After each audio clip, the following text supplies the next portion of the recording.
13th Planning Commission regular meeting to order. Can we please have everyone stand for the flag salute?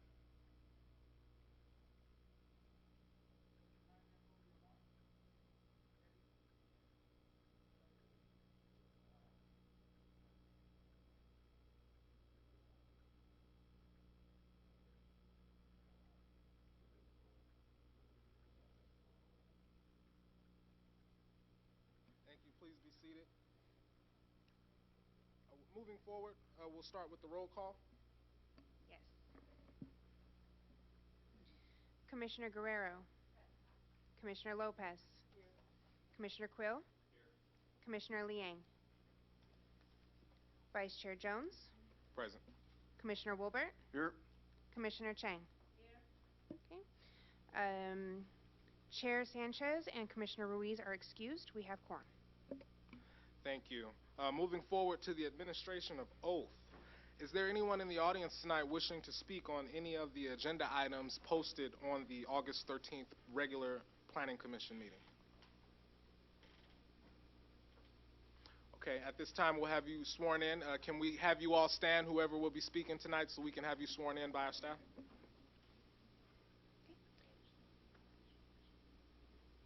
Please raise your right hand.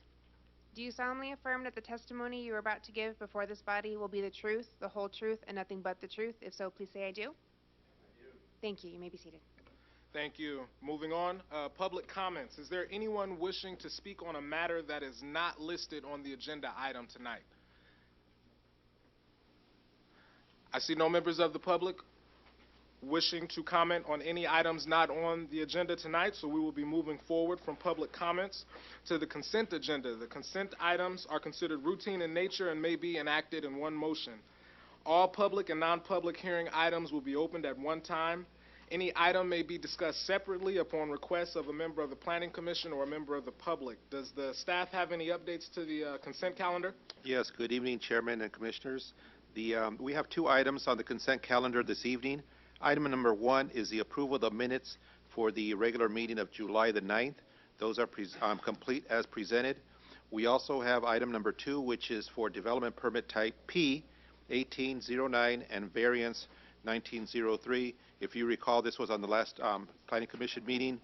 The action tonight, or the recommendation as a consent calendar, is to affirm that action and to memorialize the prior approval. So you're not actually taking a separate approval or action or consideration of this. It's just affirming, memorializing the vote for that. That completes our consent calendar. Thank you.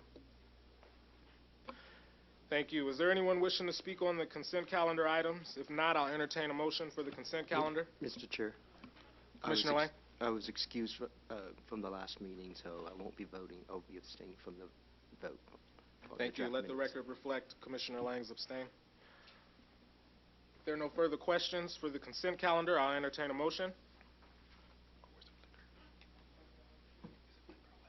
All right, I'll make a motion. We have a second. All in favor? Aye. The motion carries unanimously. Moving forward, public hearing items. The Planning Commission will first hear a report from staff, and then the public hearing will be opened. The applicant will have the opportunity to speak. Next, the members of the public will be allowed to speak. Anyone in the audience wishing to speak must be sworn in and also fill out a request to speak slip, which is right there in the corner.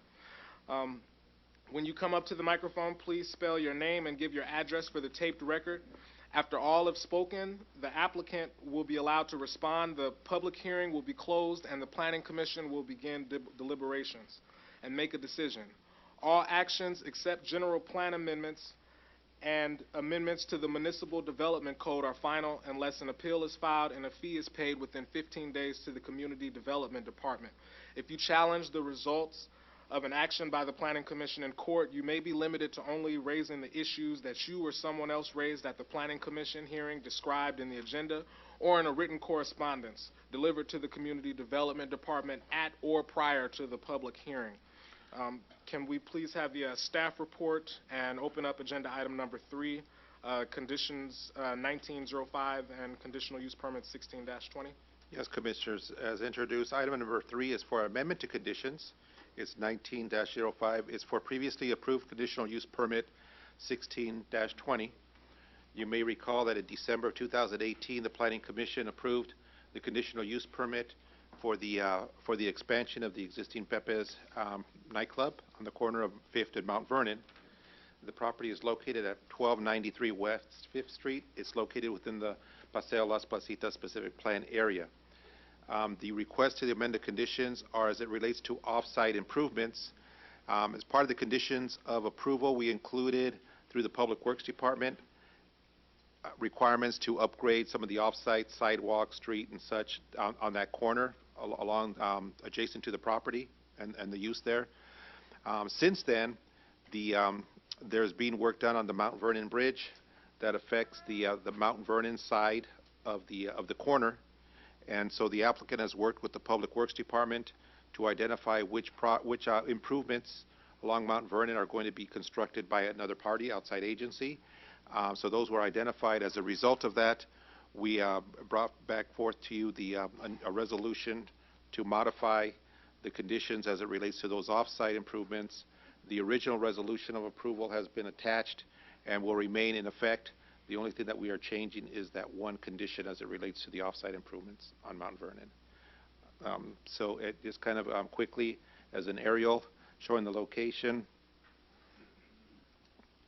And our recommendation is that the Commission consider adopting Resolution 2019-045, finding the categorical exemption and approving the amendment as presented. I'd be glad to answer any questions. The applicant is also here. Thank you. Thank you. Does the Commission have any questions for staff at this time? Yes, through the Commissioner? Commissioner, please. Yes, I had a question with regards to the paint colors of the building. I know that is the Paseo Las Placitas still have the color board. We still have a palette. We've been working with the applicant on that. There was a discussion when the project was approved regarding the yellow, I believe. Yes. And to look for alternative options, if you will. There was no clear direction as a concern to what color was preferred. The applicant has had those conversations with me, and so I guess as we get closer, we'll be making a decision. But I think the message was clear that we want something that's a little more toned down and in keeping with not just the area, but what the specific plan calls for. Okay. So no decision has yet been made on that color? That is correct. You could yell at me once it's painted, I guess. The applicant The applicant is here, and I don't know if it's appropriate to cover that part of the conversation at this point. We could always agendize at a future date if you think that's appropriate. We can do that return for the Commission's kind of blessing, if you will, of the color. I'd like to see that. Also, I had a few other questions with Okay. regards to. Okay. Okay. The fencing, I noticed they put a sliding entry on, what is it, the north side, on the 5th Street side. Okay. They have a block wall with wrought iron, and then it cuts short probably 2 to 3 feet from their sliding gate. So is Okay. that going to be incorporated? Is that going to be done completely? Well, yes, to answer We're your gonna question, that there will be complete fencing through with no gaps. We do have our standards in terms of height, and there is a requirement for the block wall around the property and with the lower wall along the street frontages on 5th and Mount Vernon. So that will be remedied, that gap, yes. So something consistent, 5th Street and the Mount Vernon side? That is correct. Okay, and then landscaping, I didn't see other than the palm trees bordering Along 5th Street. along the insurance So there were property. no additional planter areas that were added as part of the conditional use permit. It was just planting what was in that area that existed. Will there be any fingers added in the, because I was looking at the parking and it's kind of unclear. There were none proposed at the time as approved.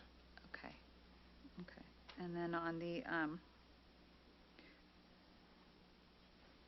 just had questions. Okay, so that was it on the property.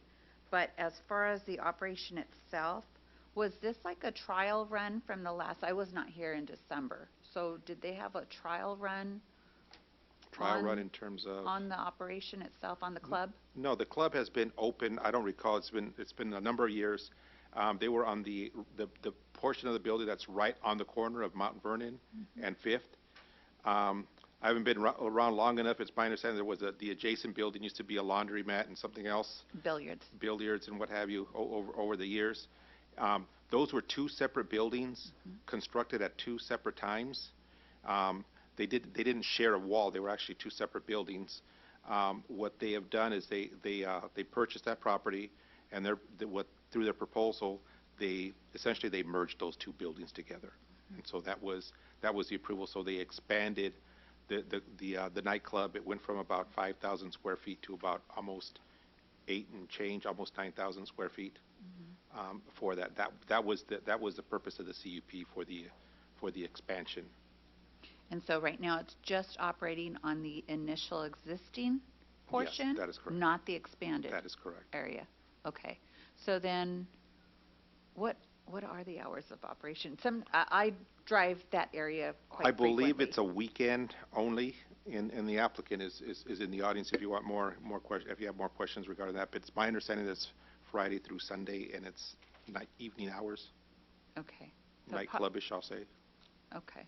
And then I noticed they have a parking agreement Correct. with the property across the street.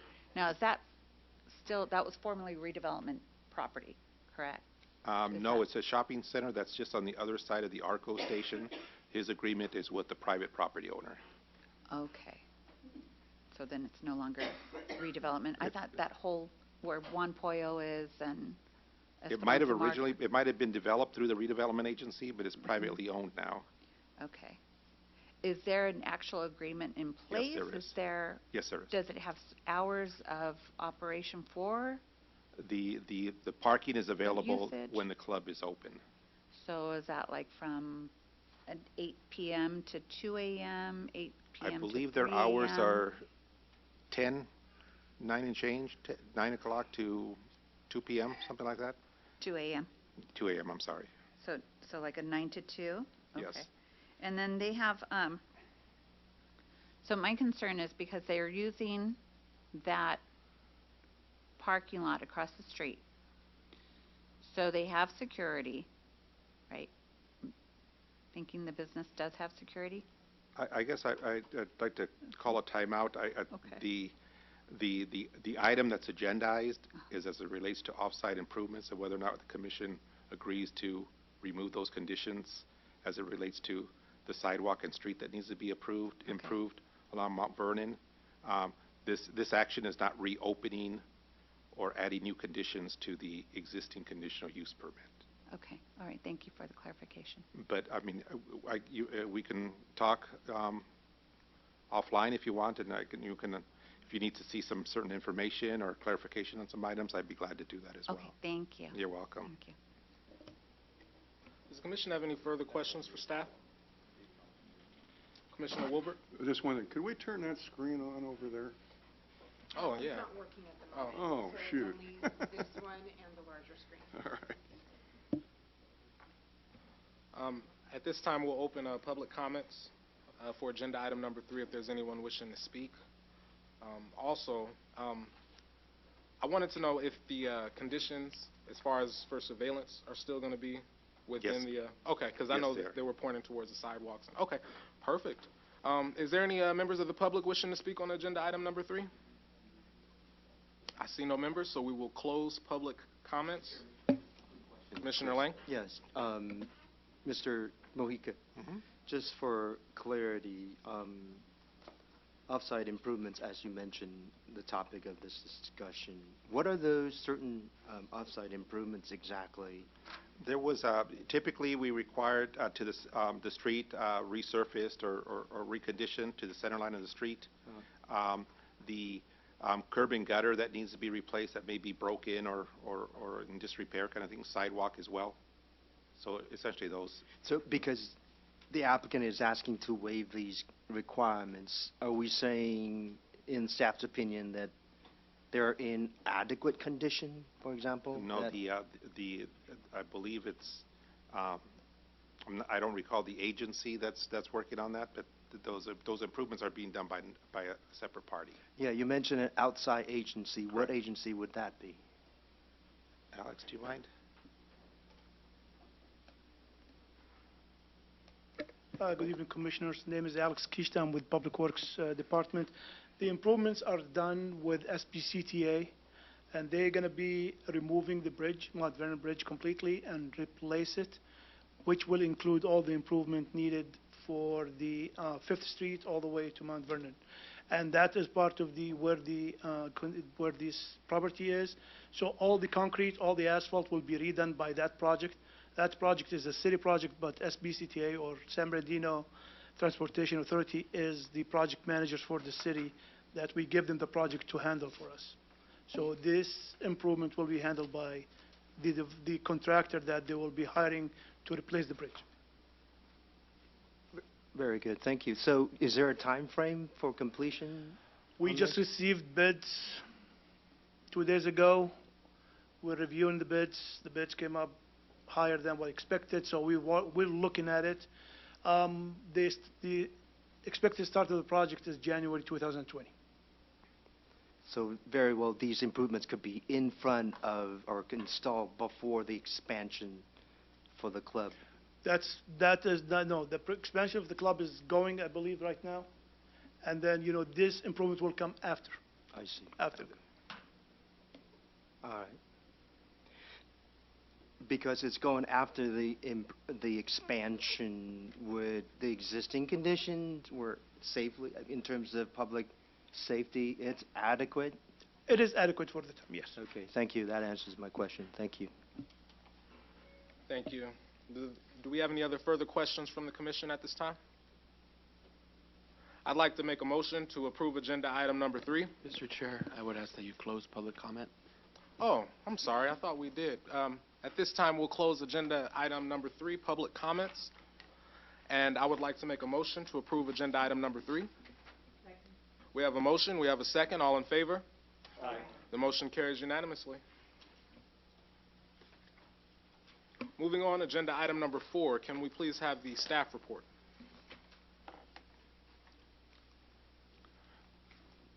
Yes, Commissioners. Agenda item number 4 is amendment to conditions 19-06.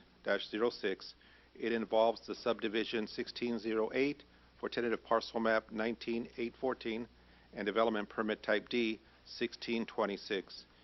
If you recall, back in late 2017, there was a proposal. This was the project that's at the former golf course on Waterman Avenue, approximately 100,000 square foot, 1 million square foot building that was constructed on that site. Its property is located at 1494 South Waterman Avenue. There was a zone change general plan amendment that changed that to light industrial to accommodate that use, and there was also some environmental documentation on that. As part of that approval, we included a condition of approval for the to address the medians along Waterman and on Orange Show Road, and what was approved was this is the aerial of that. What was approved is that the applicant or developer, they would improve the medians from Waterman Avenue to the north to approximately Orange Show, and then on Orange Show from the LA River, I said it anyway, right? But from the flood control channel, old habits die hard, I guess, to the eastern boundary where the rail is. And so the applicant has been working with the Public Works Department. They've done field surveys in terms of the existing conditions of those sites, in terms of what would be appropriate for landscaping.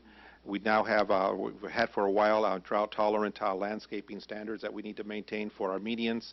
And as it turned out, some of the medians did not have water service to them, or it's been damaged where it was difficult for the existing medians to survive, if you will. So those improvements have been the plans have been approved by the Public Works Department and the Planning Division. They're well underway on those improvements. And as it turned out, the way that the condition was written is that that there would be a landscape maintenance district that the applicant would participate in for the maintenance of all of those medians. As it turned out, after talking with legal counsel, is that there's a challenge of requiring a property owner to form a landscape maintenance district for medians that are outside the frontage of their property, so that you can't, it's difficult to create that because it needs to be in front of your own property. So they've worked out as proposed, the applicant would continue to finish the improvements of those medians. There would be a landscape maintenance district that would be formed for the medians that are in front of their property along Waterman, and that the Public Works Department has actually requested that they be the ones responsible for maintaining the other medians for liability purposes and those kinds of things. So before you is a request to modify condition, I believe it's condition number 9 specifically of the original resolution. There's some new language in there that incorporates how those medians will be addressed, and I'd be glad to answer any questions. Ultimately, our recommendation is that the resolution that would be, if adopted by the Planning Commission, this item would have to go before the City Council, since it was originally approved by the City Council, so they would have to further consider this because they approved the project. I'd be glad to answer any questions. We have a representative from the applicant, Hillwood, here, as well as Alex may be able to answer any questions as it relates to the medians. Thank you. Thank you. Does the commission have any questions for staff at this time? I do. Commissioner? Oliver, did you say that the developer has already started Yes. that landscaping, or is it complete, or he's agreed to continue? It's completed. It's all completed. Thank you. Thank you. Okay, and so the city, I guess, will be maintaining it? That's correct. Okay. Thank you. Any other further questions from the commission for staff at this time? At this time, we will also open public comments. Is there anyone from the public wishing to comment on agenda item number 4? I see no members of the public. At this time, we will close public comments. I would like to make a motion to approve agenda item number 4 as stated. Do we have a second? I'll second that. We have a motion and we have a second from Commissioner Woolbert. All in favor? Aye. The motion carries unanimously. Thank you. Moving forward, agenda item number 5. Can we please have the staff report?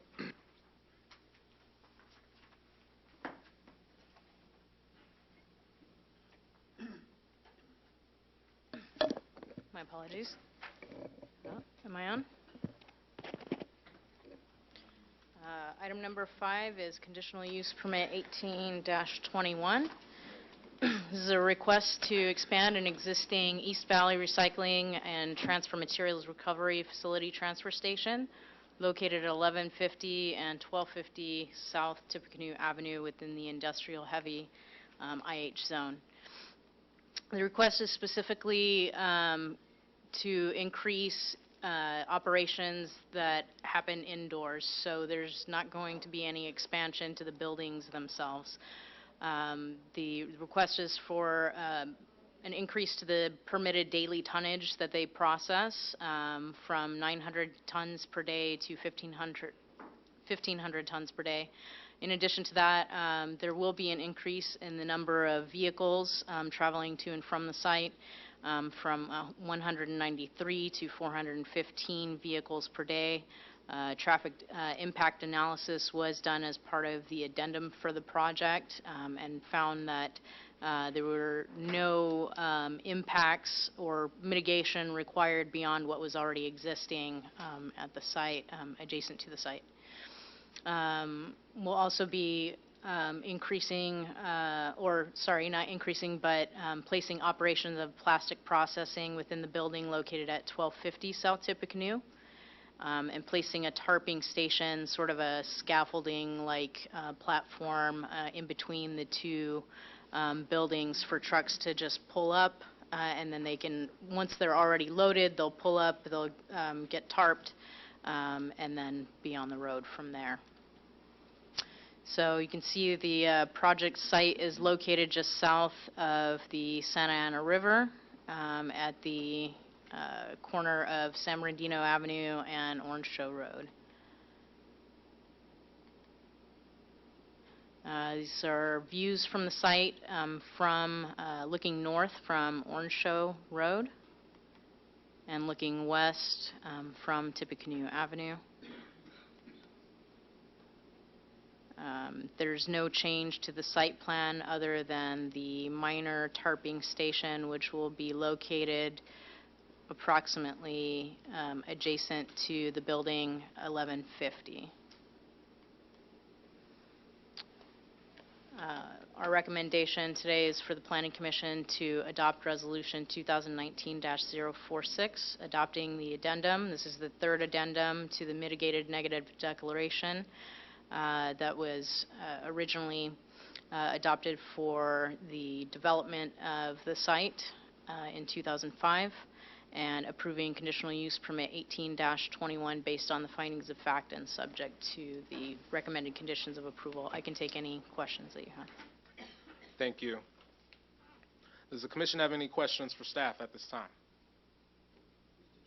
Commissioner Lang? And Commissioner Wilbur? Question, so there's no building expansion.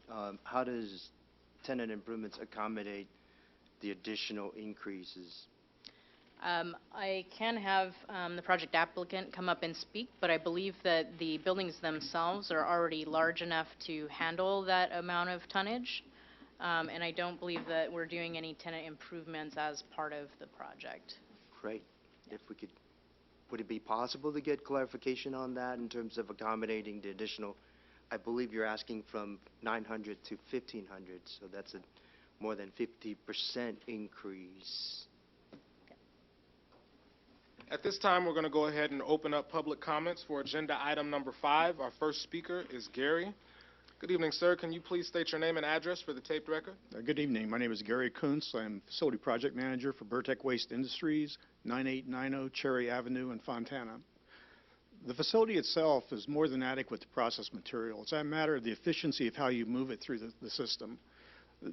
The big thing for us, right now, this facility handles all the trash, recycling, and green waste for the city of San Bernardino. We accept a little bit of recycling from Highland and Yucaipa, but 90% of the material at least is all yours, and a lot of it's the trash. The facility was originally designed 10 years ago now, 12 years actually, and what this is telling us is your city is growing. You're seeing a lot more trash, a lot more recyclables. Your residents are recycling an amazing amount compared to when we started several years ago. So it's a matter of just how we process. For recycling, we run one shift of the sort line. As more comes in, we add a second shift.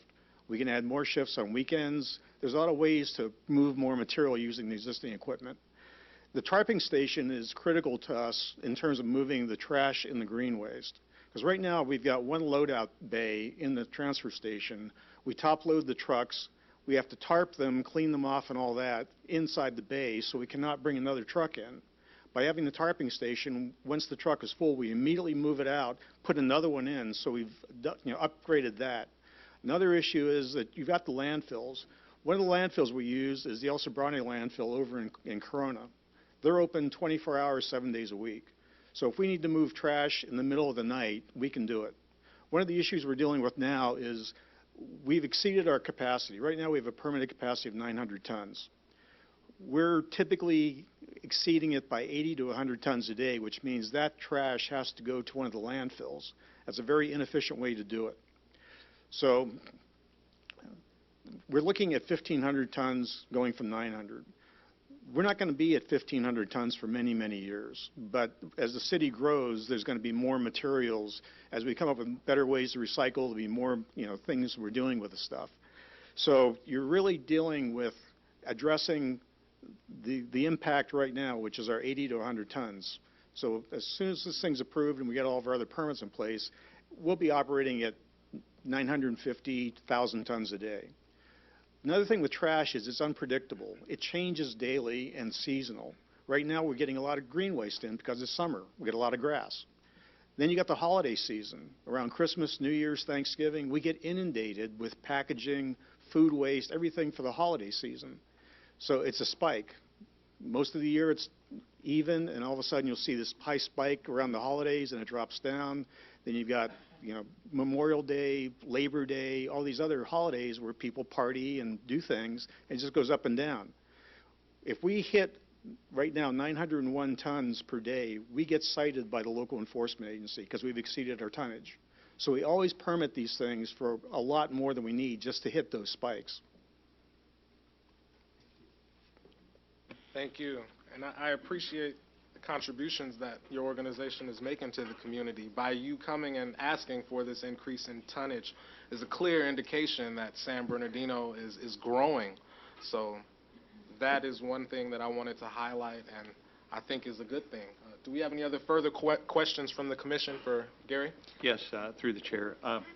Gary, I'm looking at these numbers here, and if I understand correctly, you're going from 193 trucks a day, and you're requesting to go to 415 trucks a day. Is that correct? Yes, and I can explain that. Okay, but before that, then you're going from 900 tons to 1,500 tons, which is less than half. So I'm not quite understanding the percentage gap here. And then third question is, what percent of this comes from other communities besides San Bernardino? Okay, first of all, the percentage we get, as I said, recycling from Highland and Yucaipa. That's about maybe 100 tons a day. The rest of it's all coming from the city. Okay. So this facility serves your city as a primary customer. As for the traffic, the original traffic study and the original project was bringing a lot of material in transfer trucks. It was bringing it from other material recovery facilities in Southern California, opening it up, sorting things, baling it, sending it overseas. So you had transfer trucks that could carry 23 tons apiece. So there's a lot fewer trucks bringing that tonnage in. We're not doing that. We're bringing all the tonnage in collection vehicles, which are carrying 4, 5, 6, 7 tons apiece. So you've got more vehicles carrying less tonnage. Does that make sense? Yeah, it does. Yeah, sure. Thank you. Commissioner Wilbur? Oh, those answered all my questions. Oh, excellent. Do we have any other further questions from the commission for staff or the applicant? I guess staff, what is the nearest cross street to this facility on It's Tippecanoe? approximately on the northwest corner of Tippecanoe Avenue and San Bernardino, which turns into Orange Show Road. That's pretty close to Hospitality and the freeway. My understanding is there is already a lot of traffic coming in and off, to get to those Sam, Costco. You ever been to Costco on a Saturday? Ooh. Yeah, I try and to all those avoid it. places, it just seems to be kind of close for additional trucks, not just little trucks, but large trucks coming and going. And also, are your trucks, if we're going to see an increase of those vehicles, are they environmentally efficient, or they're not emitting a lot of... Effective the end of this year, December 31st, AQMD has required all trash companies in the South Coast District to convert all their vehicles to alternative fuel vehicles. So as of the end of this year, every one of our collection trucks in the entire fleet in South Coast would be either liquefied natural gas or compressed natural gas. Okay. So I guess the traffic study took into consideration as to how close this was to the on-ramp, which is a busy one. Yes. And Also, as Gary mentioned, the traffic is now going to be spread out across a 24-hour period rather than, more of the peak hour periods. Okay. Well, before the traffic study, we did a very detailed analysis of all the existing routing and where the new traffic would come from, new development areas, where we'd expect to see growth. So we know exactly where all of our trucks are coming from and going. There's 2 routes, one in the morning, one in the afternoon. So we plotted and we provided detailed exhibits that said, okay, during peak hours, there's this many trucks coming this direction and going back that way. So they had AM, PM truck information from us, about as good as you can get. So another thing is our trucks typically aren't on the road during peak hours. We don't want to be on peak hours. And there are certain areas we don't want to be near, which one is Hospitality Lane. We want to pick up the trash and get out of that area just because of the traffic. If we're stuck in traffic, that truck's not picking up trash and doing its job. So we avoid traffic whenever we can find the way around it.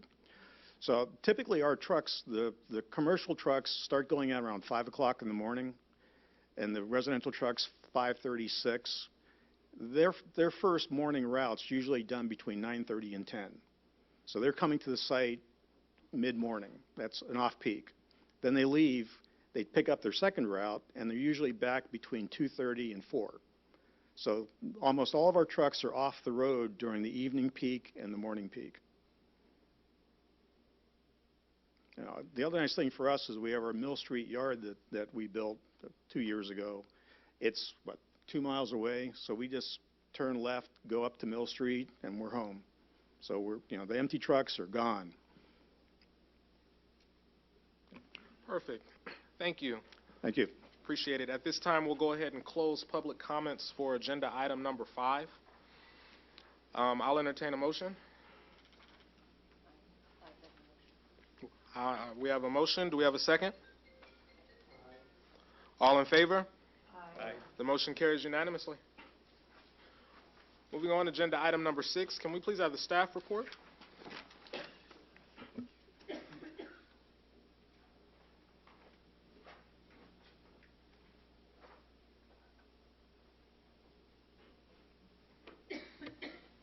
Yes, Commissioners. Agenda item number 6 is for subdivision 19-09 and tentative parcel map 20112, and also development permit type P 19-04 is for the property that's located at 755 East Gilbert Street.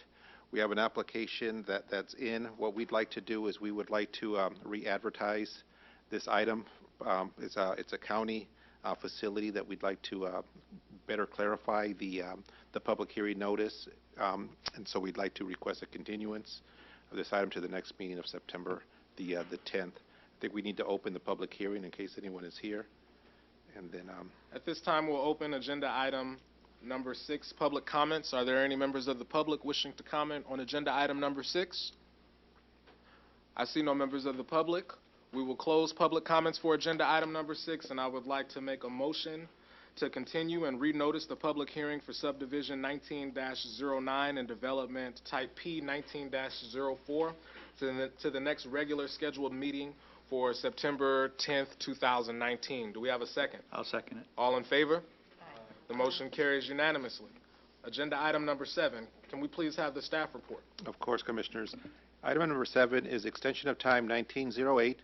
It's for subdivision 1701 involving tentative tract map 20051 and development permit type D 1704. It also involves amendment to conditions 19-08. This is the first request for extension of time. The subdivision involves 2.8 acres and 8 single-family residences. Also, the construction of the 8 single-family homes. It's located on the northeast corner of Ohio Avenue and Chestnut Avenue, and it's within the residential low zone. This is the location of the site. As you can see, it's vacant, and this is the tentative map showing the layout of the 8 homes. 2 cul-de-sacs. Each cul-de-sac has serves 4 homes. This is the conceptual landscaping plan for it. Again, the front yards will be facing towards the cul-de-sacs. These are the elevations at floor plans. There's 2 plans that are provided.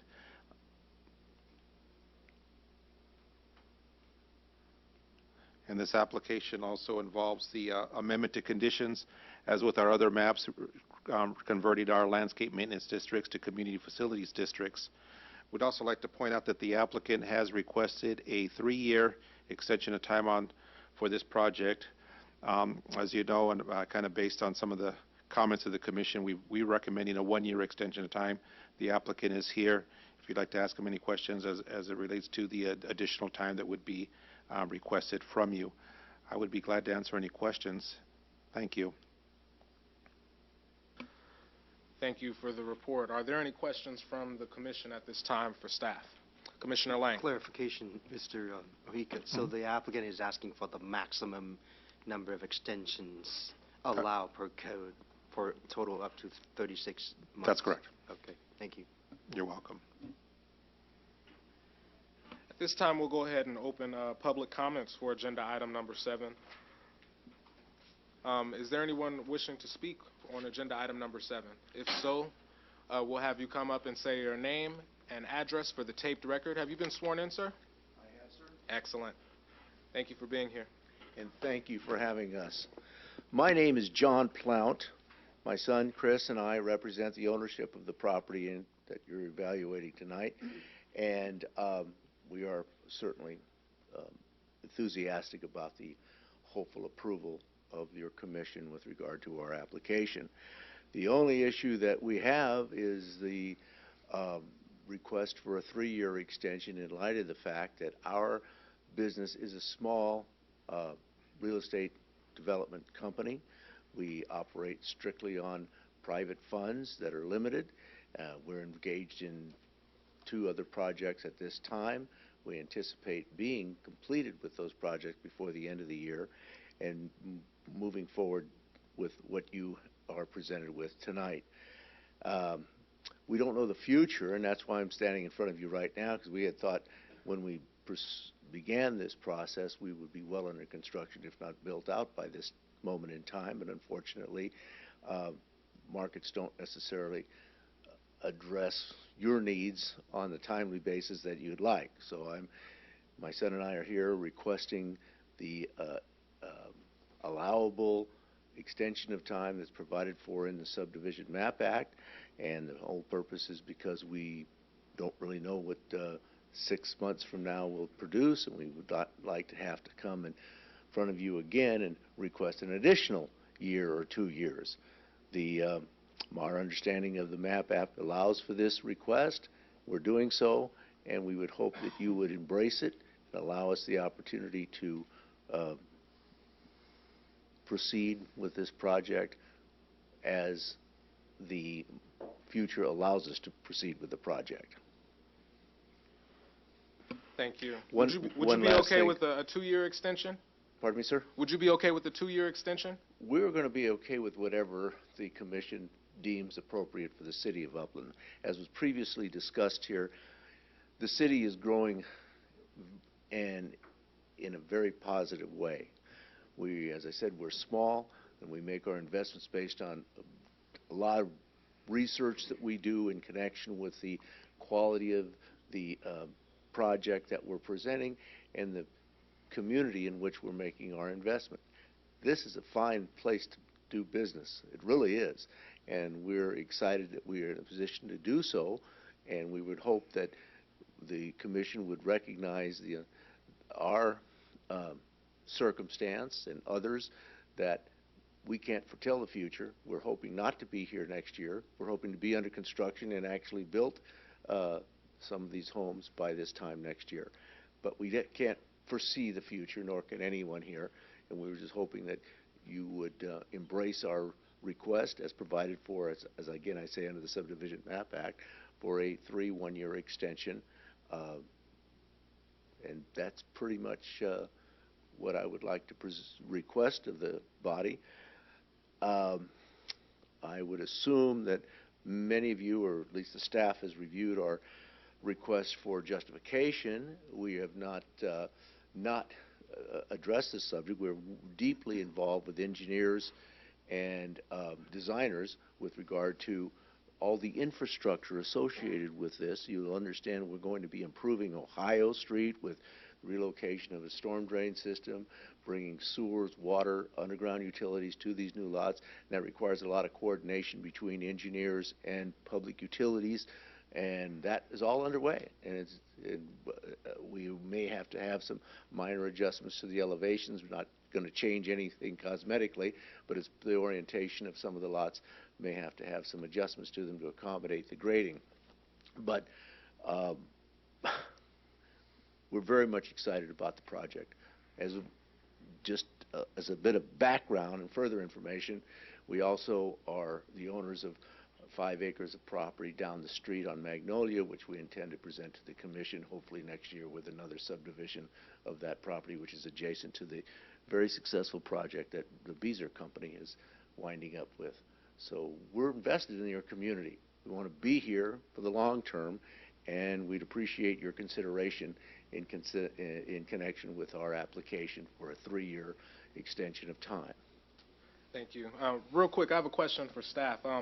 If we grant this 3-year extension, would that be the final extension, or if the end of 3 years were to come, would they be able to request another 3-year extension, or what does the actual state law guideline say in regards to the extension of times for this project? The MAP Act actually calls for 6 years.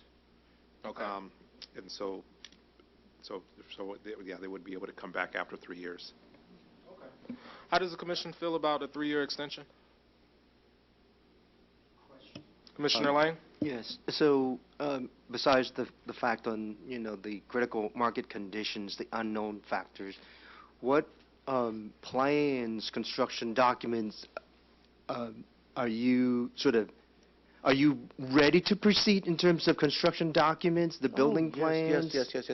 I would refer you again to the letter of justification.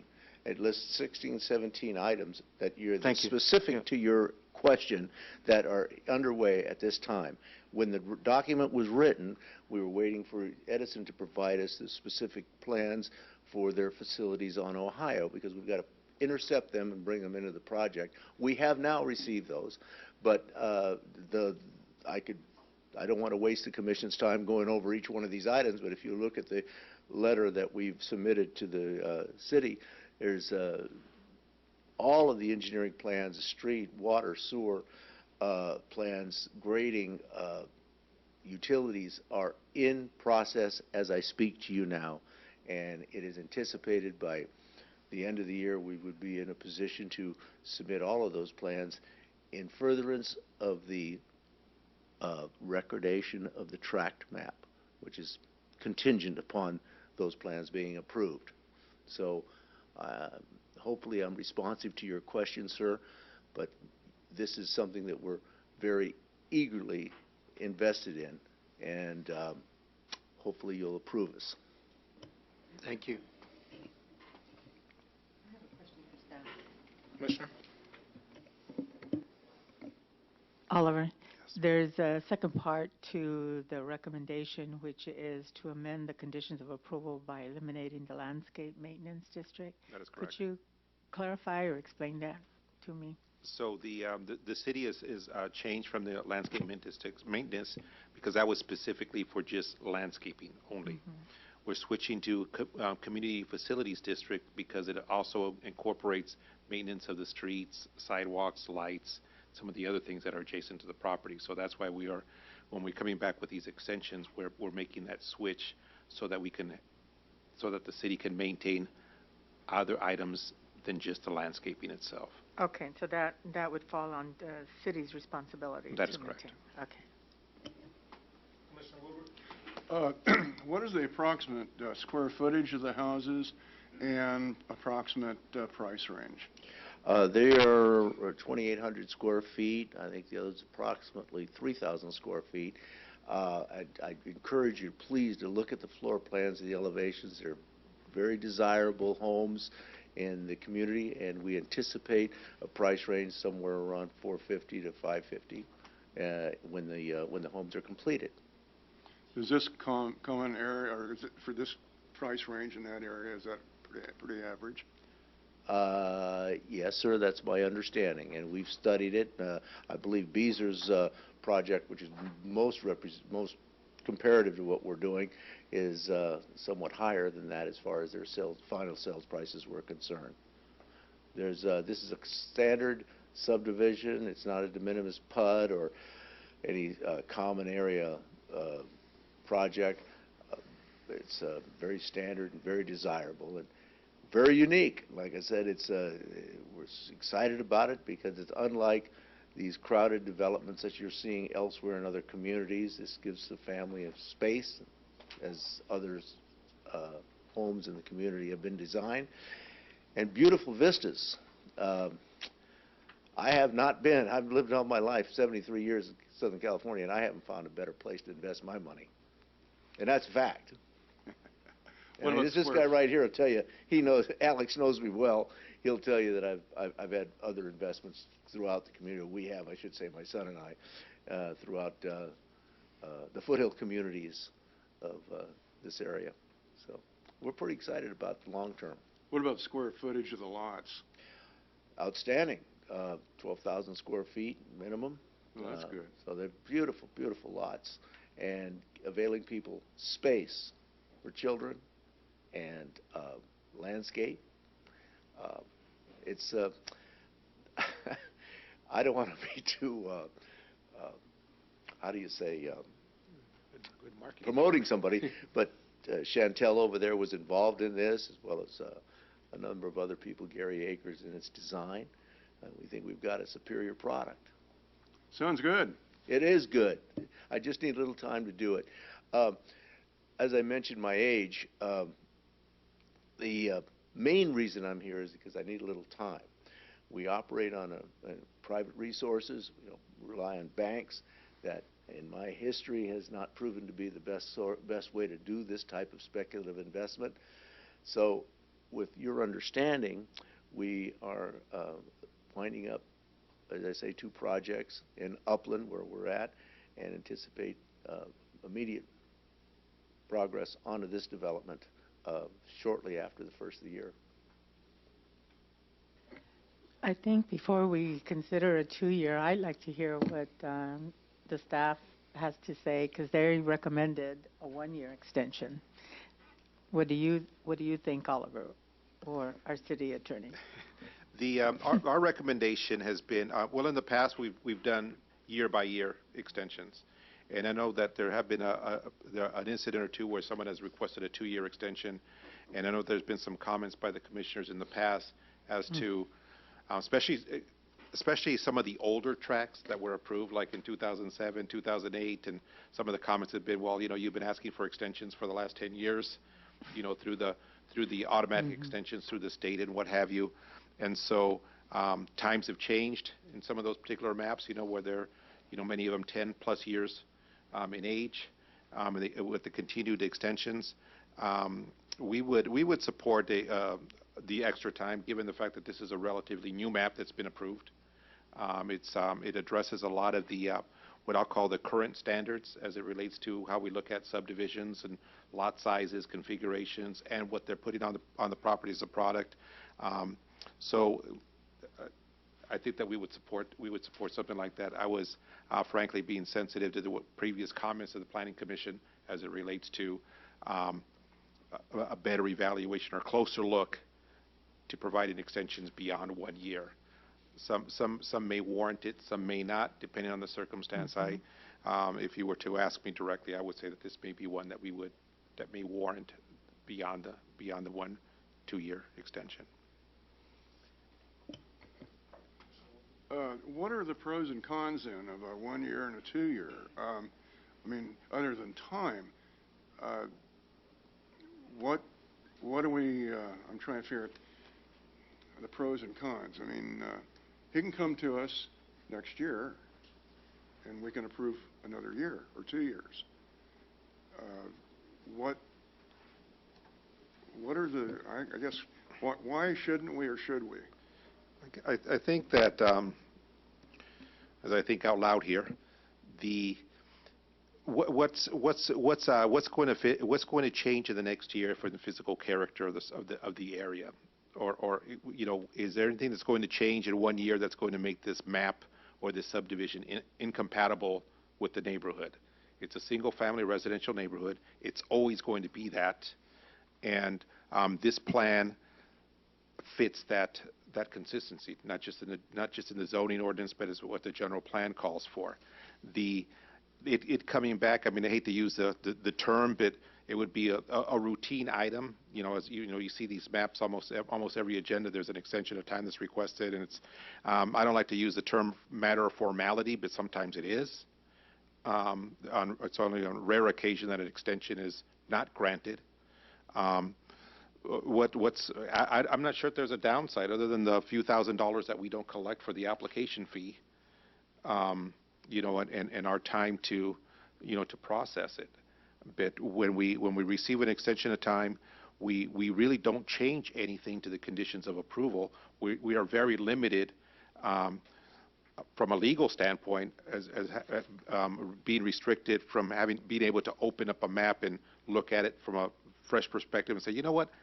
Now that a year's passed by, I don't like 8 lots there. Let's make it 6. That's a different conversation. And so, it's really, I think if the project makes sense, it makes sense. If it makes sense today, it's going to make sense tomorrow. But for some of the previous comments in other meetings regarding extension of times, we may have made a recommendation initially for more than the 1 year. But I don't get a vote, so that's why we presented 1 year extension for this one. But I think that we could support more than a 1 year. So, in 2 years, they're still locked into this plan, this general plan. That's correct. They can't suddenly cut the lot size to 6,000 feet and go from there. If they came back with another extension? Yeah, yes. It would be you'd have to have some very good reasoning as to why. And it would be extreme. We discovered that there's a fault line down the center, as an example, or a floodplain or a flood zone changed, and those kinds of things. It has to be kind of an extreme situation, other than we don't feel like it. And it would come to the commission for that? It would. Gotcha. Thank you. I read the justification letter, and I saw that you guys were originally intending to be physically underway at this time, but there's some stuff that needs to be taken care of as far as procedure review, evaluating, and permitting. That's going to take about another 6 to 8 months. And after that, I believe your justification letter said that around that, sometime after that, you guys plan to be getting started with construction or moving forward with the development later on. So 3rd or 4th quarter of next year, is that correct? That's an accurate statement, sir. Okay. And if this 3-year extension is granted, will this be the final extension? Is this going to come to fruition, or? Well, I'd like to represent to you, although I'm not a fortune teller, that I plan to be here in 3 years discussing other subdivisions here in our city. This will be done. This will be a matter of fact. And you and this city are going to be proud of what we do, and I say that with some degree of pride. And that gentleman right there can verify that my history is such that we develop quality homes in a quality design nature that enhance the community and the neighborhoods within which they exist. And as I said, I'm very excited about this. We're looking forward to moving forward, and I would hope that you'll allow us the time to do so. Thank you. Does the commission have any further questions for the applicant at this time? Thank you for being here, sir. Well, let me thank all of you, too. Thank you so much. No problem. Thank you. Are there any other members of the public wishing to speak on agenda item number 7? I see no members, so public comments will be closed for agenda item number 7 now at this point. Moving forward, so how does the commission feel about a 3-year extension? The only problem that I currently had with that was just that the uncertainty. I don't want to see projects just sitting there waiting on the sideline. That's one of the main concerns that I had. That's sort of the problem that we have with downtown right now. There's a lot of other parcels that are just sitting there, waiting for that right time. When is that right time?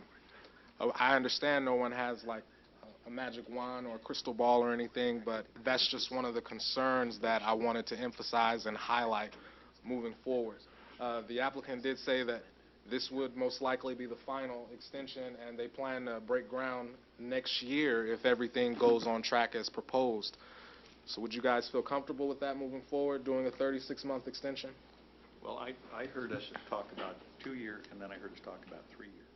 So right. My original proposal was 2 years, because I read the justification letter and did just a rough estimate on the math and the time of completion, and I thought that 24 months would be sufficient, but the applicant was saying that due to economic reasons and him being a small company, that may not be feasible, so. Well, I would like to make a motion that we give the applicant the benefit of the doubt and extend him the 3-year. All right, do we have a second? I second. We have a motion, we have a second, all in favor? The motion carries unanimously. Thank you. Moving on, agenda item number 8. Can we please have the staff report?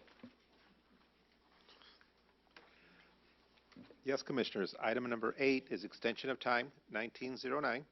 It's for subdivision 1604 involving tentative tract map 20043 and development permit type P 16-03. It also involves an amendment to conditions. This is the second requested extension by the applicant. The project was originally approved in July of 2016. The tentative map involves approximately 5 acres to be subdivided into 16 single-family residences.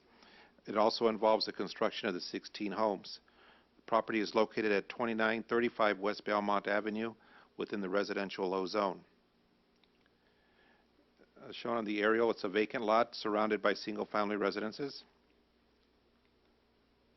This is the subdivision. It'll be a through street from Belmont to Mountain Lane. So you'll have 8 homes on both sides. This is the floor plans. We've got 3 models. I've provided you with 2. There's the elevation and floor plan for Plan A and for Plan B. Again, single-story homes. The amendment to conditions involves, again, as the others, substituting the landscape maintenance district for the community facilities district. I wanted to kind of add to a previous question regarding who handles the maintenance under the community facilities district. The city does handle that, but it's paid through by the assessment. So the property owners are paying for that, and the city is doing the improvements and the maintenance for that. Bless you. So with that, I'd be glad to answer any questions. There's a request for a 1-year extension. They did not request additional time for this one. I'd be glad to answer any questions. The applicant is here as well. Does the Commission have any questions for staff at this time regarding agenda item number 8? Yes. Commissioner? When did you say this was initially approved when, in 2016? Correct, July of 2016. And so there is nothing there now? There's That is nothing correct. missing. Is this, the name Belmont Avenue, did we consider this one before? There's a few And it was a question about the traffic, and is this the same one? That was further east. Belmont, though, but further east. Okay. West, I'm saying. It was surrounded by more residences. There was a... Is this the first time this applicant is asking for an This extension? is the second request. The second request. And is it safe to ask why? What's going on? The applicant is here if you'd like. I know that they're in the process of trying to finalize their maps for recordation. But I'm sure the applicant, if you want to ask questions of him. Okay. Thank you. I just would like to know why or what's happening. At this time, we'll go ahead and open up public comments for agenda item number 8. Have you been sworn in, sir? No, I don't think he has. Okay, at this time, we'll have you sworn in.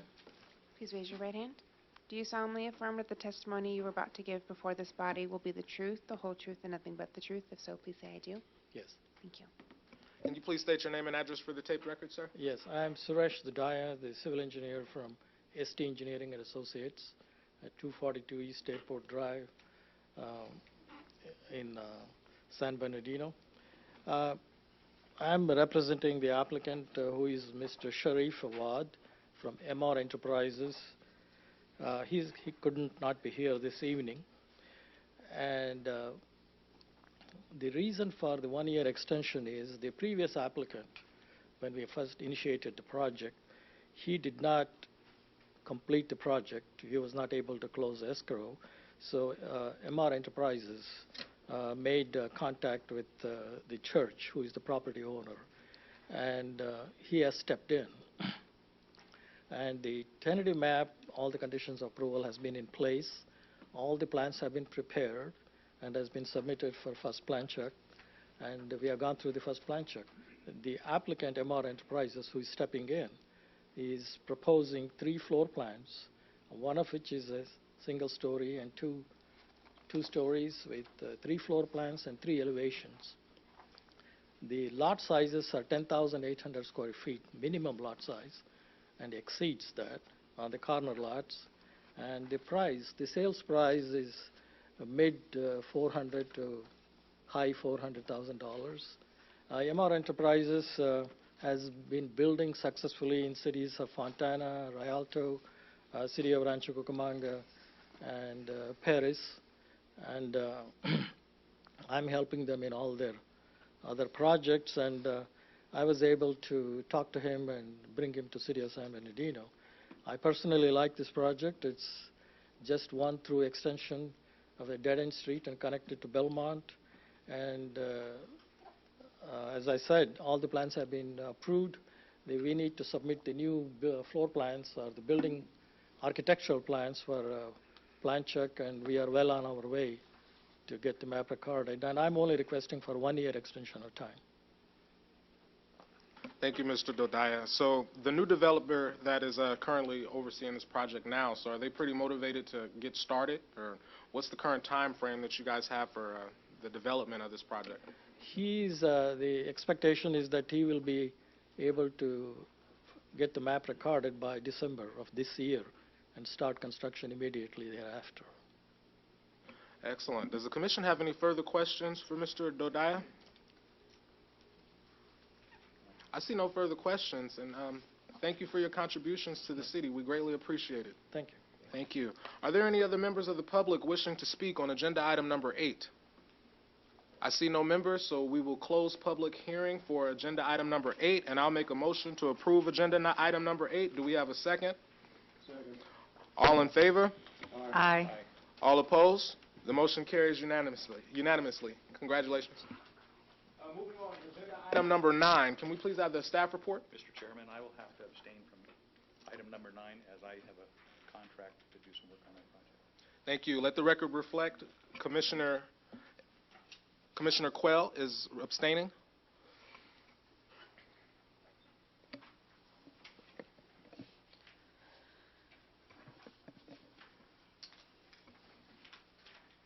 Good evening. Item number 9 is subdivision 19-10 and conditional use permit 18-15. The subdivision is for a tentative parcel map 20143. The proposed project, and I apologize, there's a typo on the slide. The proposed project is to subdivide a parcel containing approximately 1.43 acres into 2 parcels. Parcel 1 will consist of 0.86 acres, and the proposed is to develop a drive-through restaurant that will contain approximately 2,671 square feet, and that would be for a Jack in the Box. Parcel 2 will contain approximately 0.5 acres for a secondary proposed drive-through restaurant that will contain approximately 2,500 square feet. The project site is located at 3265 West Little League Drive within the Commercial General 1 and the Transit District overlay. The development of the site will be in 2 phases. Phase 1 will consist of the construction of the Jack in the Box. The Jack in the Box will have indoor and outdoor seating.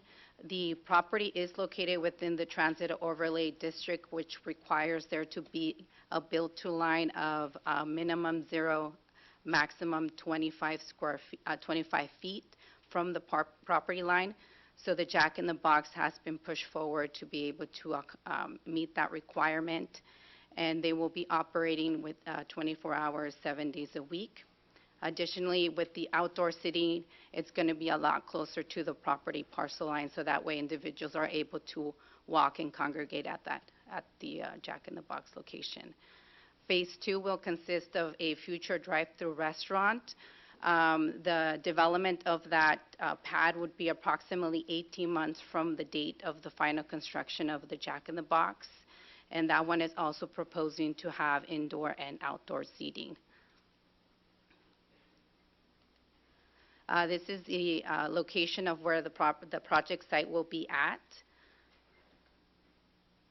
And then to the north of that project site, that is for the specific Rancho Palma plan that was approved a couple years back. This is an aerial map of the existing site. Currently, right now, there is additional drive-through restaurants already existing on the site with a gas station as well on the property to the east. There's currently a CC&Rs in place that allows for access throughout the whole site, and that access will be maintained throughout the whole property. This is the existing site as it looks right now, looking to the property.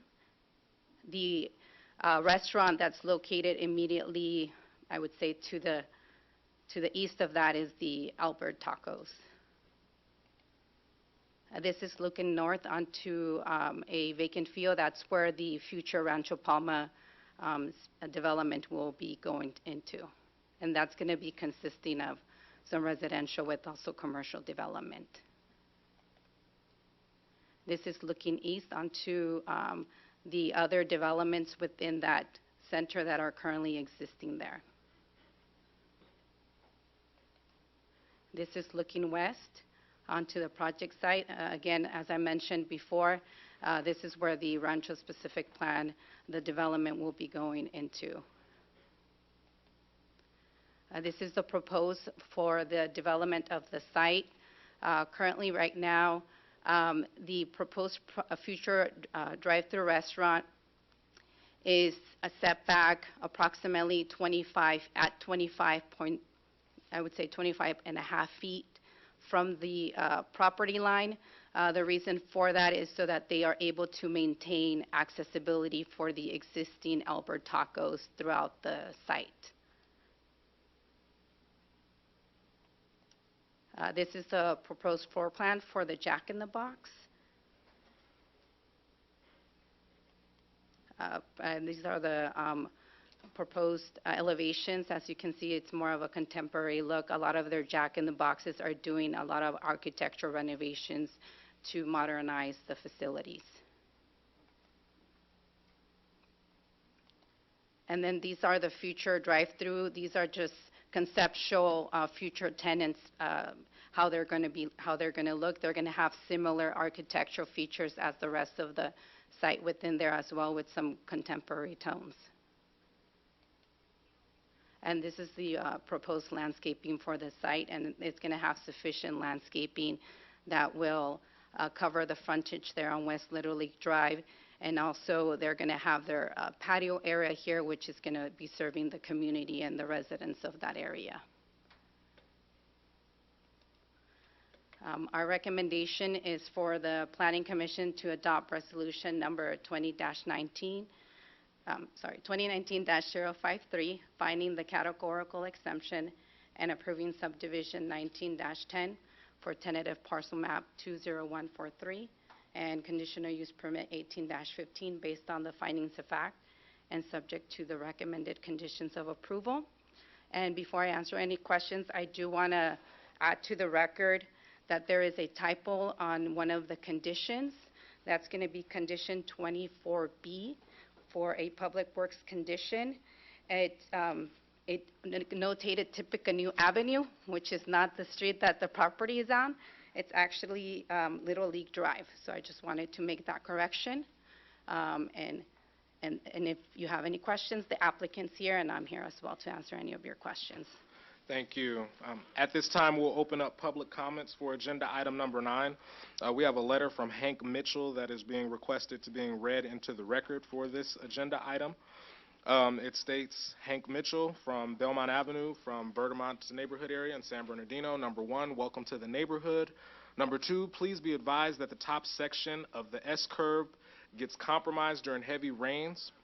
Also, they're placing emphasis on the gutter inside of the curb. It gets washed up to 18 inches all along Little League Drive for about 200 feet beyond, creating a drop-off and crumbling back blacktop edges in the curb itself, forcing vehicles northbound to swing in opposing lanes. Next, it's saying that the city has taken as much as 3 to 4 months to clear sand if it has not already been cleared by an unknown resident who uses his own tractor to do so.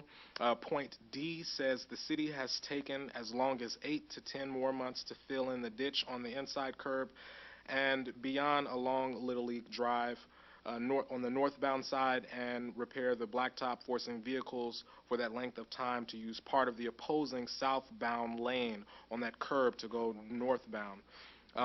They also state point number 3, it says one possible solution would be for the city to approach Rancho La Palma to go forward and upgrade the entire south curb side, resulting in a 4-lane system through the commercial impacted area as a preemptive way to mitigate a real hazard, thus eliminating the dangerous issues that will now arise from the increase in traffic due to the new food service coming our way, the trucks delivering products, and trash vehicles as well.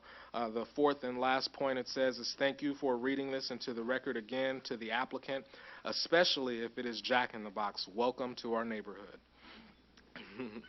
It also says these comments are not to dissuade but to alert the city and the developer to a hazard and accidents that will occur seasonally. So thank you, Hank Mitchell. He's normally a frequent visitor to our Planning Commission meetings, so we appreciate his input. I'll take any further questions for the commission, for staff, or if the applicant has any comments that they would like to make in regards to that. Have you had the opportunity to review this? I have. Thank you. Have you been sworn in, sir? I have, yes. Okay. Please give your name and address for the tape record. My name is Chris Post, 1282 Pacific Oaks Place, Suite C, Escondido, California. I represent ATC Design Group and the owners of record, as well as Jack in the Box. We're working with the Jack in the Box architect for the franchisee. So I'm here, ready and able to answer any questions you might have. I have a question. The second development, do you guys have a particular time frame or idea of a possible tenant that may be approached for that second drive-through location? We're currently speaking with a number of Fortune 500 drive-through and restaurant users. We don't yet have a deal solidified with any of them, and I think one of the issues is they'd like to see this project be approved so that they know that they're going to have some synergy. The time frame for Phase 2 development was in the justification letter that Elizabeth read, and that is approximately 18 months from the completion of the Jack in the Box. We expect to have a tenant, signed lease, construction documents prepared and submitted by then. Oh, excellent. Perfect. So this, okay, great. Does the commission have any further questions for Chris, Commissioner? Yes. What do you say about all of these items that are mentioned by Mr. Mitchell? To be honest with you, Commissioner, I haven't read them. They just came in.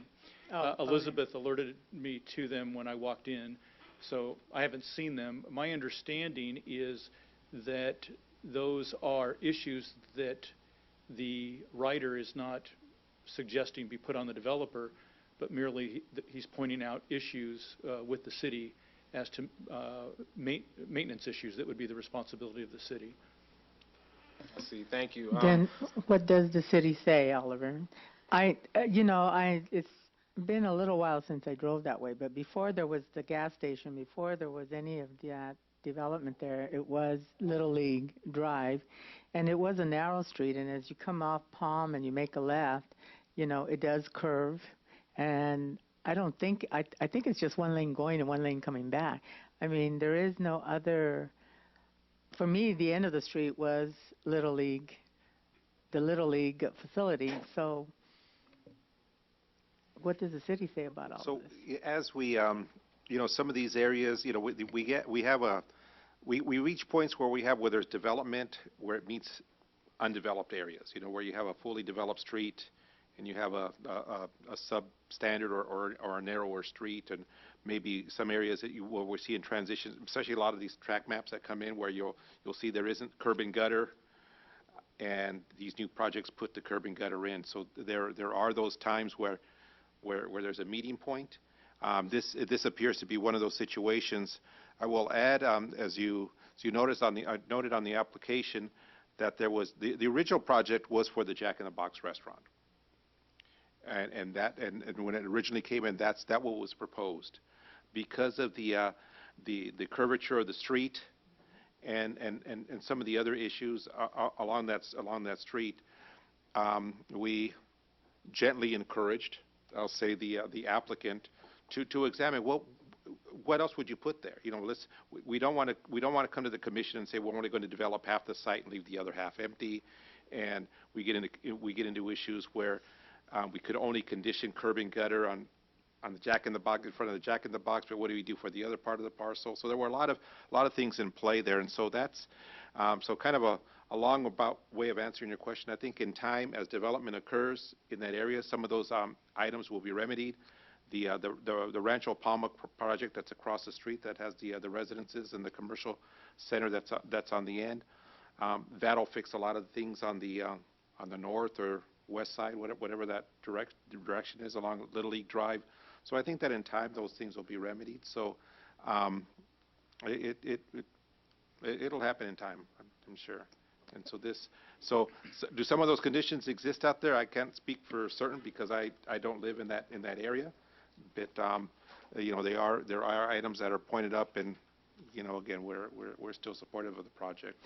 Does it appear that Hank still? Well, I appreciate Mr. Mitchell for submitting. I don't live in that area too, but I've been there many times to different parts. And that corner or that intersection is hot right now because there's a lot of development on both sides of Palm.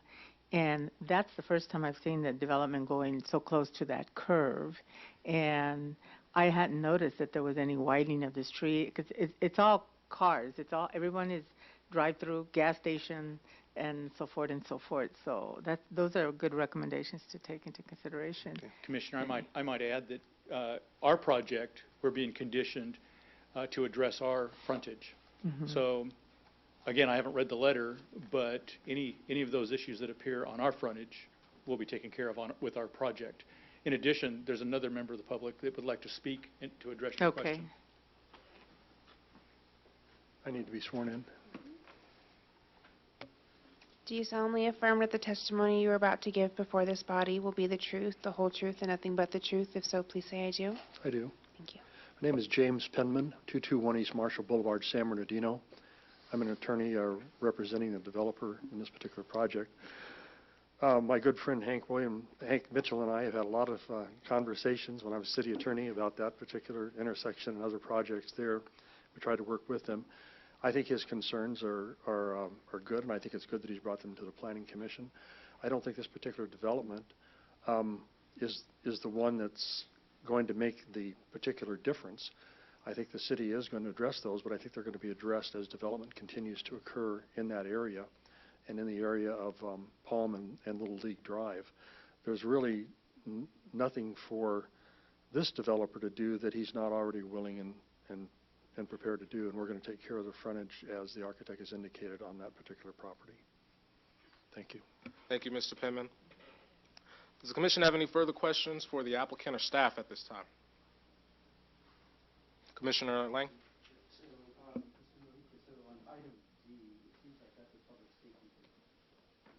That's a public safety concern because you have, even though it tries to sort of tie it to this project, but it's really not. But when you look at D, I don't know, and I don't know if Alex would weigh in on this. Is there plans or improvement plans that would address that? Because it seems like it's forcing vehicles from that length of time to use part of opposing southbound. So that sounds like that's conflicting sort of directions there.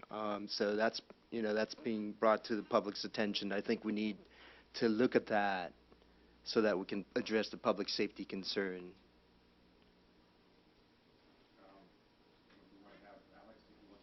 Well, whether it's planning or Alex, city engineer, I think, are there plans or their CIP, are there sort of short-term to resolve the public safety issues here? Because you've got, you're forcing the drivers to go on the other lane to use that because the street is inadequate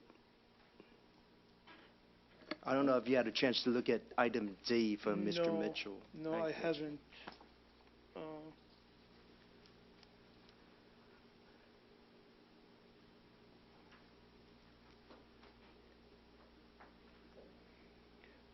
Yeah, this is like a maintenance issue that I would like to look into and discuss with my staff and see if we can address it.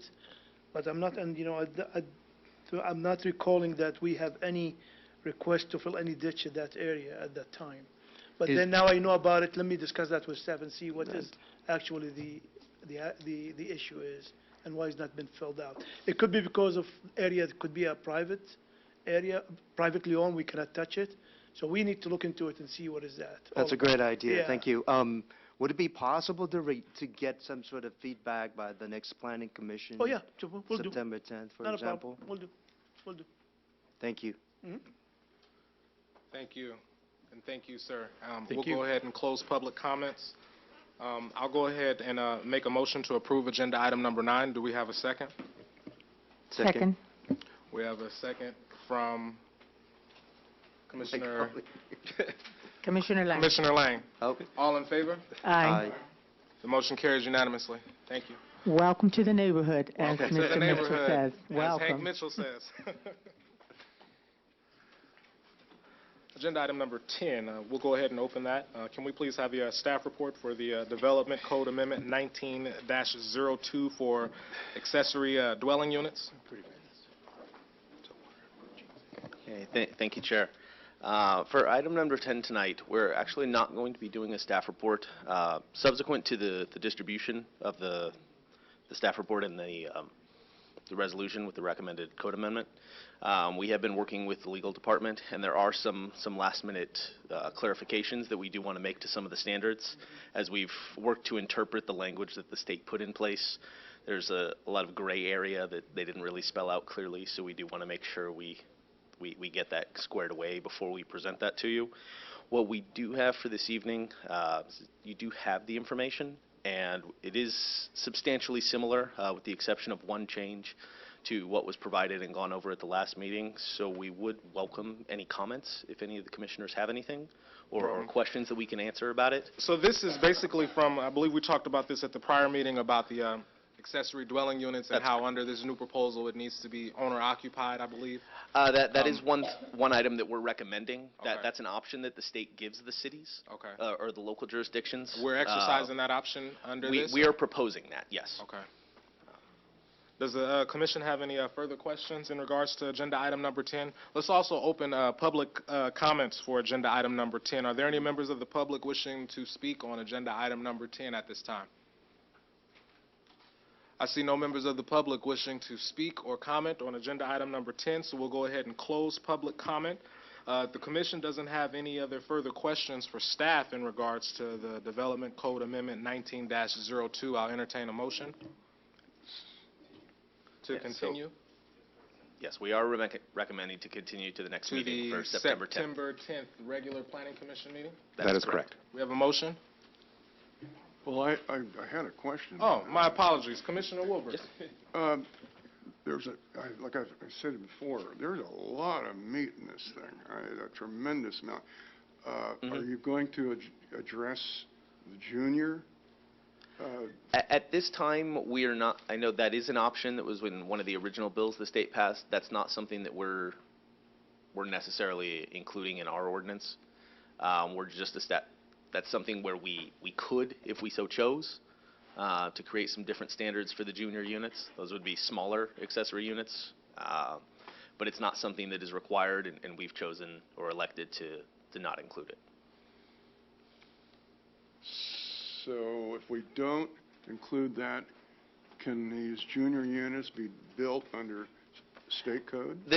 As it's written right now, and I don't have all of the final comments from our legal department just yet, so there may be some tweaks to what we've written. The only minimum size that we would put in place is what the state has required for efficiency dwelling units, which I forget the exact square footage. I don't have it all in front of me, but it's somewhere just under 200 square feet. we're putting the maximums that the state puts in place for the size, which is 1,200 or 50% of the primary unit. But if someone wanted to build something smaller, they would be certainly welcome to, as long as they meet that efficiency unit requirement under the building code. I guess where I'm concerned is that there's a lot of fluff or a lot of play in that, where I could go, and we'll get into detail maybe next time, but I could go down to one of these RV storage lots and buy a 30-year-old, I read it right here in their amendment. They can go and buy a 30-year-old RV, put it on a flatbed, drop it off to a house, and that's a junior RV. Yeah. Or junior residence. That is not something that you would be able to do under the language that we've drafted for our city.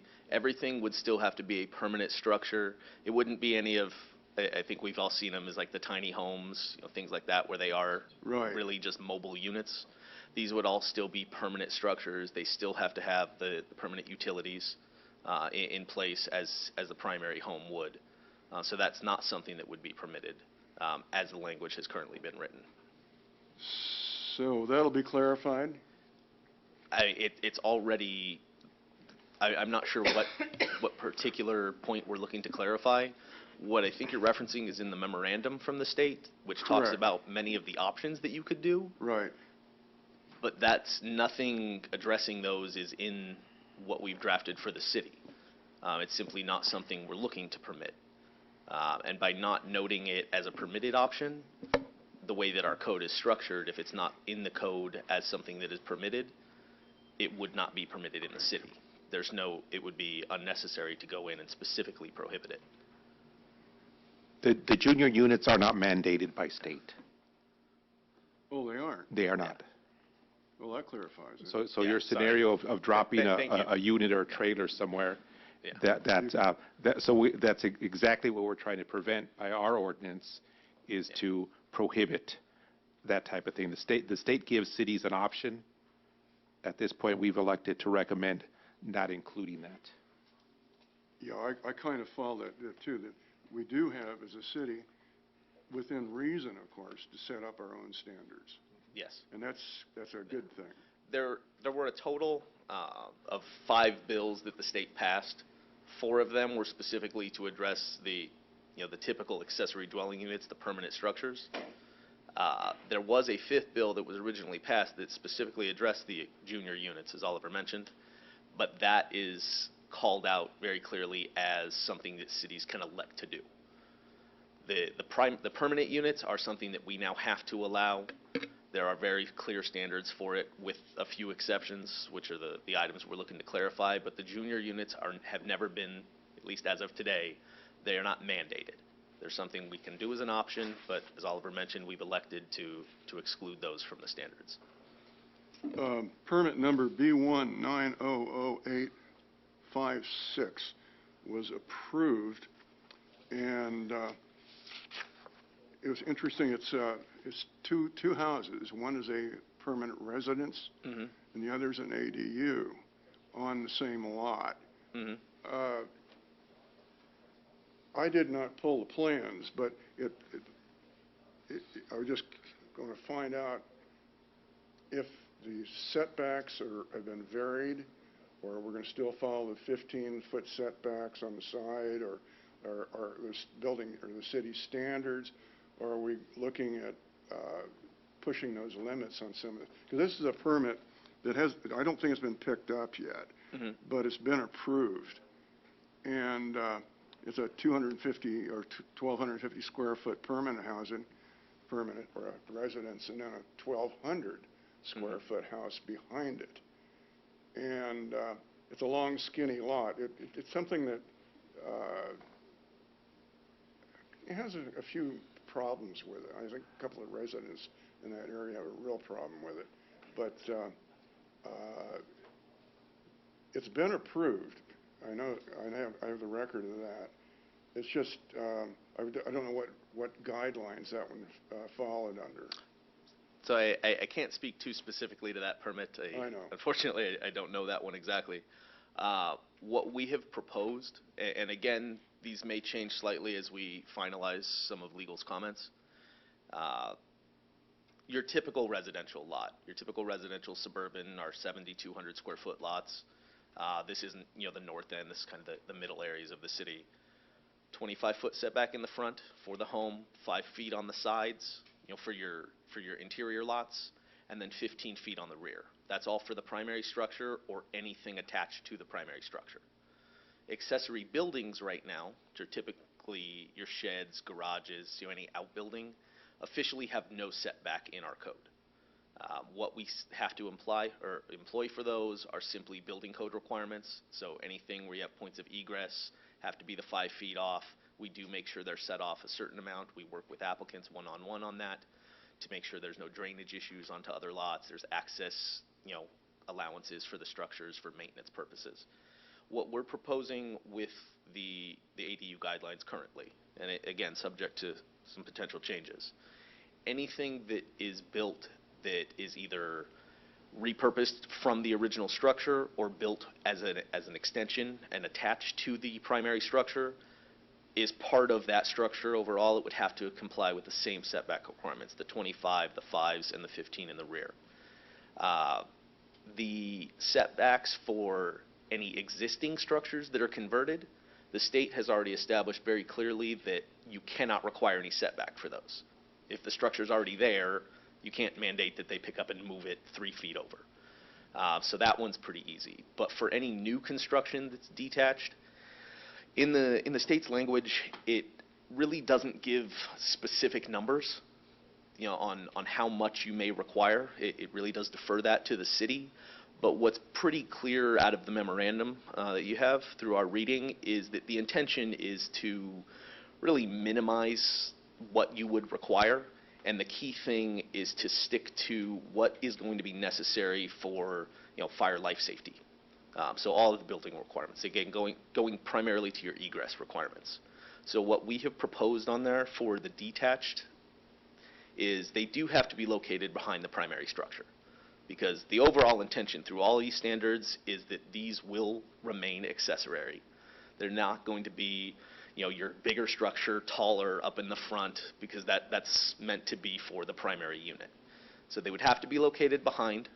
The 5 feet on the sides would remain, and we're proposing to reduce the rear setback from the 15 to the 5 feet, because that meets the building code requirements, it meets all the fire requirements, so egress is satisfied, but it does allow these structures to then be built on a lot of the lots, because if you had to maintain 15 and keep the 10-foot building separation that's already in our code, that's 25 feet of a backyard that you can't build in, and that really would preclude a lot of properties from being able to move forward with an accessory unit.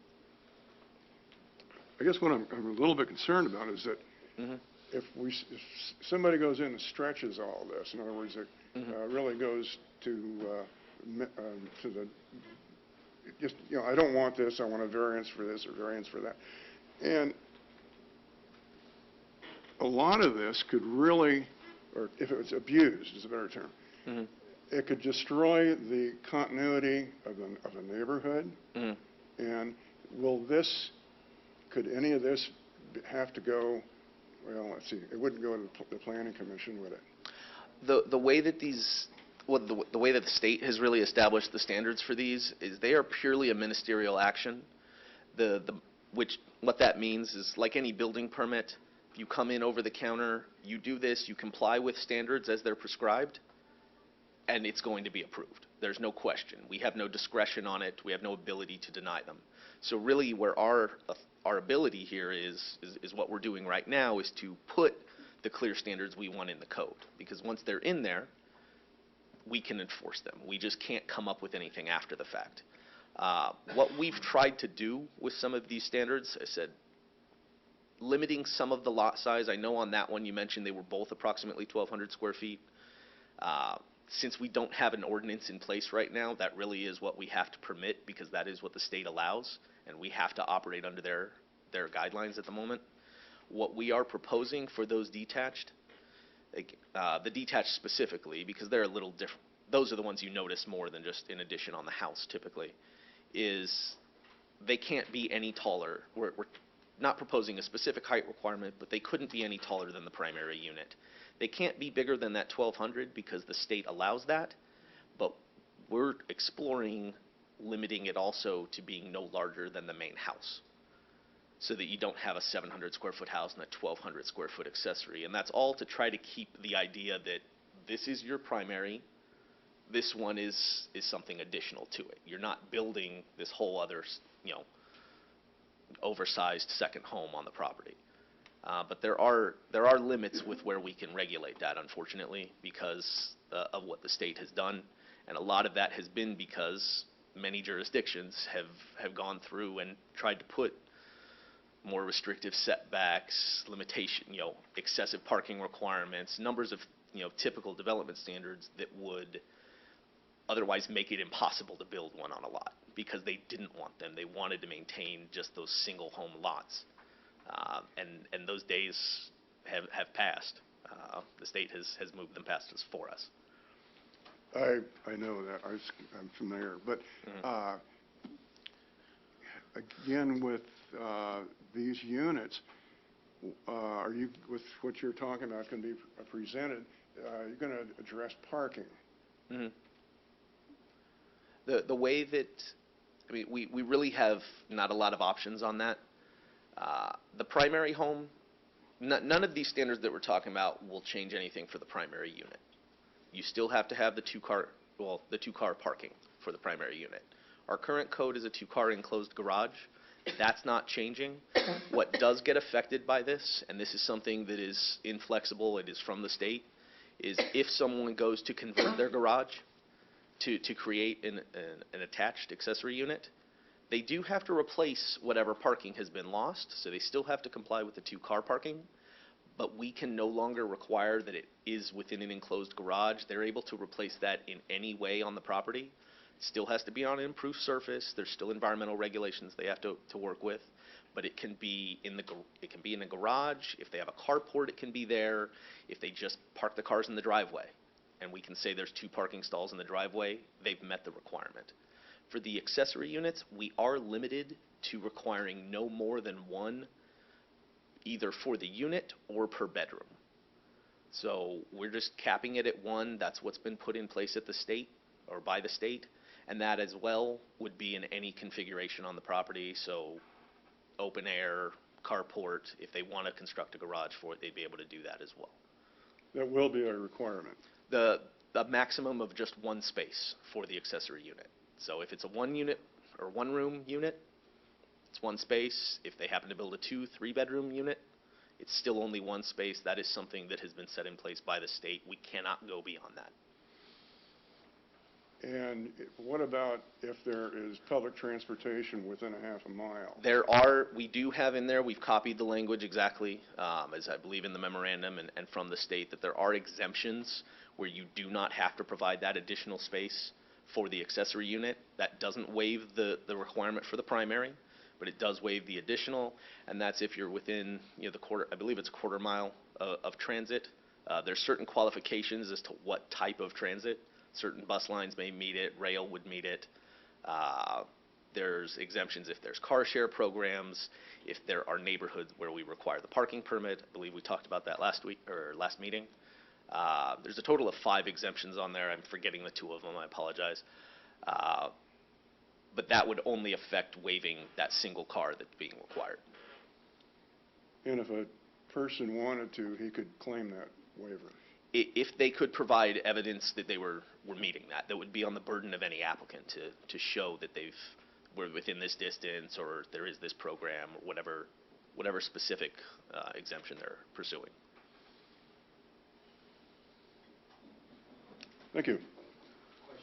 Thank you. Commissioner Lang. Yeah, so it sounds like we're tightening up the regulatory issues to kind of make it suitable for the city. And good comments, Mr. Martin. Thank you. So what if I have an owner that has an existing, in San Bernardino we have a lot of structure that were built before the Great Wall, and you've got an existing 800 square foot, on a big lot. and he or she would like to build a accessory dwelling, 1,200 square foot, what happens then? Would you enforce that through a variance in the back of the main structure? We're not proposing that at the moment. That is something that I actually discussed with our other associates, because we do know we have a lot of those little correct. random properties that are 700, 600, Right. I've even seen, 600, 700, 800 square feet. Understood. What our recommendation was, based off our discussion and our experience looking at those properties, was it would make the regulations almost a little too cumbersome, too hard to really interpret if we tried to build in all those exemptions for if the house is this small, well, that's okay, you can be bigger than it. We're trying to look what's going to be the clearest, the most equitable standards for everyone across the city. The majority of homes, because our minimum single-family residence requirement for square footage is 1,200 square feet, the majority and what's been built, any of the current project we're looking at, are always meeting that or vastly exceeding it. So capping them at the 1,200 or capping them at the 50% of the primary unit would never be an issue. And it was a little, just like I said, difficult, and I think it really wasn't going to be the best standard if we tried to write something that was going to be for the 20 or 30 properties out of 60 square miles where we have that case. Well, it sounds like you're going to make them go through a variance, for example. To be honest, I don't think that's something that we would support, but that's not as we're recommending it, at least. We did explore, I said, for a moment, looking at some other cities' standards, whether we do the 1,200 or this percentage of the primary unit, but you can at least build this much. If you happen to have one of those homes that was small, but it now started to be giving inconsistent benefits to certain properties over others. That's fine. So I've got second question. So Yes. are you modeling after certain cities? Are you working with some of the adjacent cities to kind of come up with the solutions? We really haven't. I've looked through, in preparing this, I couldn't even name all the cities that I reviewed that have done it. But it hasn't been modeled on any one specific. A lot of cities adopted theirs after the first set of new legislation passed. So there's even things there that they don't comply with because there was a subsequent round of legislation.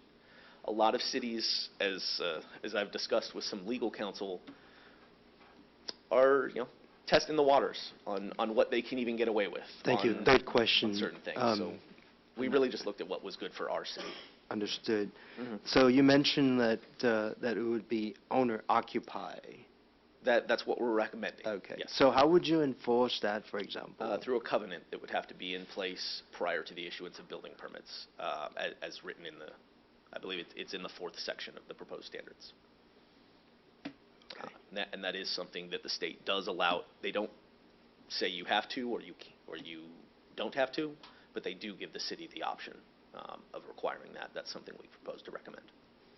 Thank you. Thank you. If there are no further questions, I'll entertain a motion for agenda item number 10. It's being continued. Am I correct? Thank you. I'll entertain a motion for continuance. Second. We have a motion. We have a second. All in favor? Aye. The motion carries unanimously.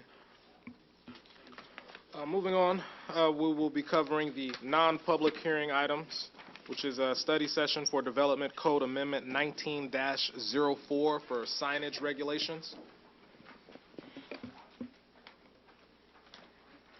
Yes, so this is not going to be a completely formal presentation, just a reintroduction. I don't know if any of you remember, maybe Commissioner Queel remembers some of the first talks that we had about this.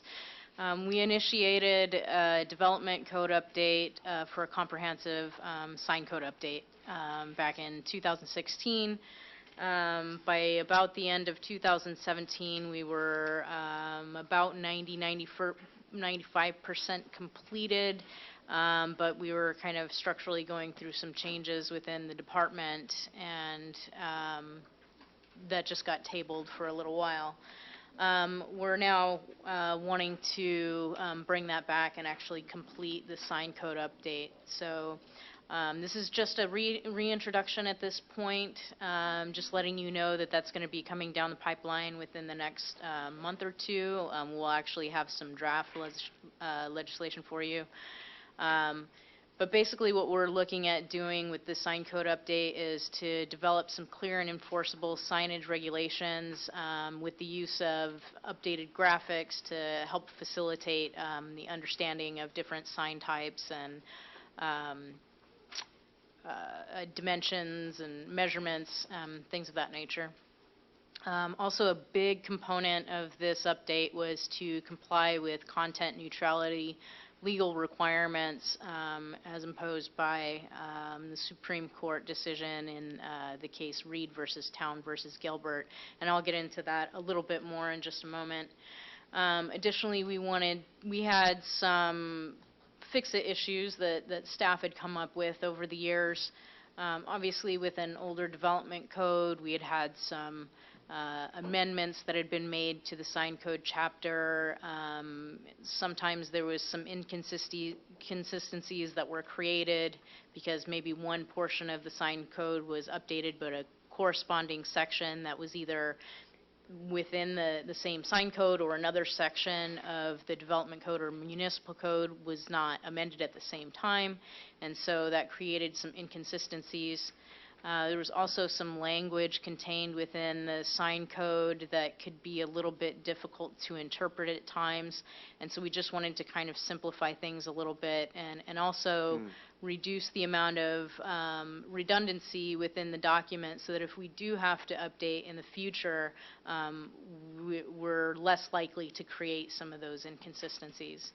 And lastly, we wanted to address emerging technologies and issues that are specific to San Bernardino in terms of code enforcement and just the fact that we have an older city, we have lots of older signage that maybe isn't completely in compliance with newer regulations. So those are the main aspects of what we were looking to do with the sign code update. So I've just created a little bit of a visual for you. So we're trying to find a balance between a balance for effective signage. So on the one hand, you've got a very cluttered area that's ineffective because there's too much signage, and then on the other hand, the signage at this center is so small that it's also ineffective because you just simply can't see it. We also wanted to encourage the use of creative signage, so that's what these examples are here. I wanted to talk about the case Reed versus Gilbert a little bit and our emphasis on content neutrality. So the First Amendment to the United States of the United States Constitution prohibits states from enacting laws that abridge the freedom of speech.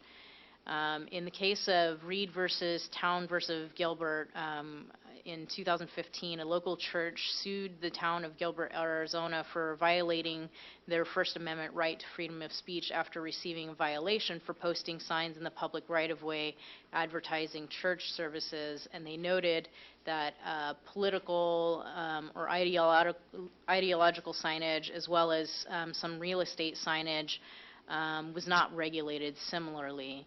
And so the Supreme Court found that the local ordinance didn't pass the strict scrutiny test because the ordinance was not narrowly tailored to further a compelling government interest in regulating the different types of signage, or what they deemed to be different types of signage, in a similar way.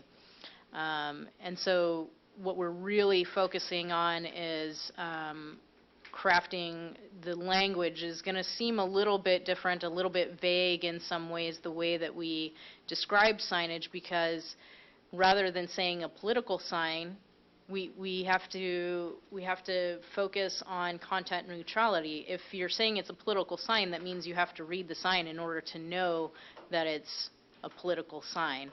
And so the idea is to focus on things like time that you can place certain types of signage, if it's temporary signage, the placement of signage, and manner. So manner speaks to size, location, those sorts of things. So that's really what we're going to be focusing on. So you'll probably see content neutrality language throughout the document when we get that to you. So that's really all I have for today.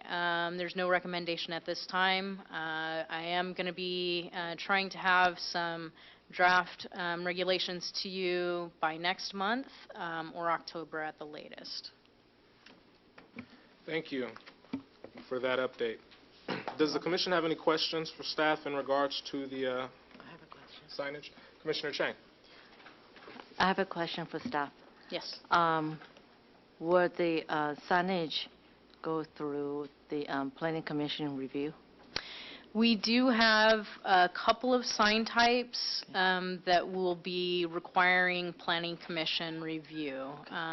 So creative signage, we have a new category for iconic signage. That is something that the Planning Commission would have review over. On the other hand, we are trying to just create better standards for digital signage so that those don't have to come before the Planning Commission. But for the most part, signs are considered to be ministerial signs or ministerial permits where you have clear regulations set in place, much as Travis was explaining with some of the ADU standards. If you have clear regulations in place, the sign meets those regulations, then it's just approved. So there will only be a few instances where we need a little more direction in terms of creative signage or something that doesn't just fall within kind of the very strict guidelines that will be in place. I guess what I'm trying to go with this is that I have, based upon my experience with City of LA, monument signage, like say for example, USC Village project, I had to take it, every single sign at the campus, met with the city planning and gone through public hearing, all that. I mean, if you want to meet several times a month, we can maybe do that, but because that's not our intention. Okay, Yeah. because aesthetics with good taste. Yes. It has to look nice on the streetscape. Right. For example, there are some signage right now, the lifestyle sign in your document here, for example, is painted on the walls, exterior wall, Yeah. just painted by the owners, vendor owners. I've seen some beautiful paintings on the walls in downtown. Right. But I also see some really, really down poor taste. So, and actually, that's Yeah. interesting that you bring that up, because that would be one of the instances that we would bring it before the Planning Commission for additional design review. That would be considered one of our creative signs. Just part of it, the city beautification Right. process. Right. And We want to drive by. encourage that, Right. but we also want your input on that. Right, a sense of balance, alignment, proportion, Right. coordinated. Right. Thank you. That's what that's what the goal is going to be. Thank you, and we appreciate that update. Moving forward, before we move forward, does the commission have any questions in regards to Development Code Amendment 19-04? All right, I see nothing. Moving on to commissioners' reports and announcements. Does the commission have any reports or announcements that they would like to make at this time? I don't have an announcement, but I do want to follow up pursuant to my colleague's, Commissioner Sanchez, comment about Belmont Street that we were looking into. I don't believe this goes to staff, and I don't believe there's a solution to that. I think we were looking at to see possibly installing a stop sign on Belmont.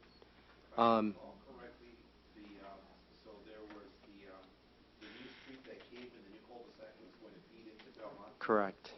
And so the What's the, what was, recommendation was that there was going to, it was conditioned that there was going to be a stop sign that was going to be placed on the east and west side, so they can stop there at Belmont. subject to city engineering review and discretion, have we so is it definite that we're going with the stop sign? Because when you put that comma in, subject to, It was yes, unless the traffic engineer says that we can't do it. If we can't, then we will come back and report.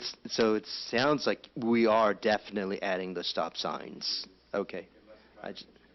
Okay, all right, thank you.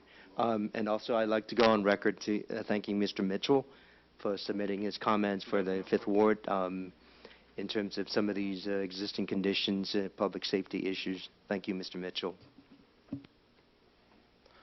I have a few announcements. The Inland Empire Jazz Experience in San Bernardino is going to be held on August 31st at the Arrowhead Country Club. To my understanding, a portion of the proceeds will also be going towards the Northwest PAC, which is a community action neighborhood group in the 6th Ward of San Bernardino. That's going to be from August 31st to September 9th at the Arrowhead Country Club from 2 p.m. to 10 p.m. Also, the Back to School Summer Fest, which is going to be hosted by the Community Action Partnership of San Bernardino, is having a Back to School Summer Book Fest on August 24th, which is a Saturday from 10 a.m. to 2 p.m. And lastly, the San Bernardino Business and Community Organization meeting is also scheduled for Tuesday, September 10th at 10 a.m., which is going to be put on and hosted by the San Bernardino Police Department. It's going to be at 180 South Arrowhead Avenue, and that's going to be from 10 a.m. to 11 a.m. And that's all the announcements and reports I have. Anyone else? All right. Mr. Chair, if I may, I am a co-founder of the Hispanic Bar Association of the Inland Empire. It is an organization that's maybe 6 months old. LA and Orange County have had traditional Hispanic bar associations for decades, but the Inland Empire has never had one until about 6 months ago. And we have had 2 launch events so far. Our intention is to cover all of the Inland Empire. Our first launch event was in Temecula in June. Our second was in Riverside in July. And our third is intended to be in San Bernardino. We're hoping at the end of this month. And so when we have a date and we know a place, I'll share it with Stephanie, and maybe she could send it out. All of you would be invited to join us. Thank you. Definitely, yeah, we would like that. If you can email us some information when you get a chance, that would be awesome. And if you have any sponsorship opportunities that are still available for that event, if you can send that out as well, so I can circulate that to the organizations and businesses that I work with as well, and the commission can do the same, and we can hopefully help get this chapter off the ground. This is really big. I thought we already had one. I'm surprised that San Bernardino doesn't have a Hispanic Bar Association. Well, I'm glad we appreciate your support. Thank you. I'm glad you're at the forefront of this and leading this endeavor. We need to make sure that we follow up and keep the city abreast of the events and the contributions that you guys are doing for the city moving forward. That's really big. Thank you. Wow. Do we have a director's report? Not at this time, but at the next meeting, we will provide you with an update on the any improvements or proposed improvements on Little League Drive against the Jack in the Box and the Rancho Palma project, and I'll also provide you with an update on the stop signs for the Belmont project. Thank you, Mr. You're welcome. Mojica. Appreciate it. Perfect. Thank you.